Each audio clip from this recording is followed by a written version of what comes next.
अब हम यहाँ पे करेंगे provision for bad dates be raised bye 1500। यहाँ पे प्रोविज़न जो है बढ़कर कितनी बढ़ी है, 1500 से बढ़ गई है। ठीक है, तो फिर इसे हम यहाँ पे लिख लेंगे डेबिट साइड। अब प्रोविज़न क्या है? प्रोविज़न हम कब बनाते हैं? जब हमें पता होता है कि जो ये कुछ अमाउंट है डेटर का वो हमें नहीं मिलेगा, बैड डेट्स हैं ये, उनके लिए हम प्रोविज़न बनाते हैं। ठीक है, तो फिर इससे हमारा जो बैंक बैलेंस है वो क्या होता है, कम होता है। तो इसे हम कहाँ पे लिखेंगे? Debit side, to provision for bad debts, कितना, 1500। ओके, देन नेक्स्ट है पेटेंट्स आर वैल्यूलेस। पेटेंट्स क्या हो गई हैं? वैल्यूलेस हो गई हैं, तो ये भी हमारे लिए अच्छी बात नहीं है, इट्स अ बैड थिंग। तो ये यहाँ पर लिखेंगे टू पेटेंट्स। कितने हैं पेटेंट्स? 8000। देन नेक्स्ट है हमारा स्टॉक भी रिड्यूस्ड बाय 10%। स्टॉक जो है 10% से कम हो गई, 10% से कम हो गई है। तो स्टॉक पहले कितना था? 1,20,000, 10% उसका कितना हो जाएगा? 12,000।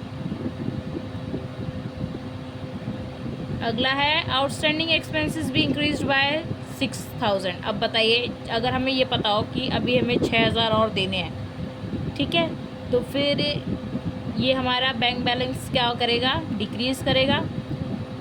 तो ये कहाँ पे आएगा? Debit side. यहाँ पे हम लिख देते हैं टू आउटस्टैंडिंग एक्सपेंसेस,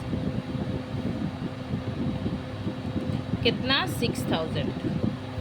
ओके, अब हमारी सारी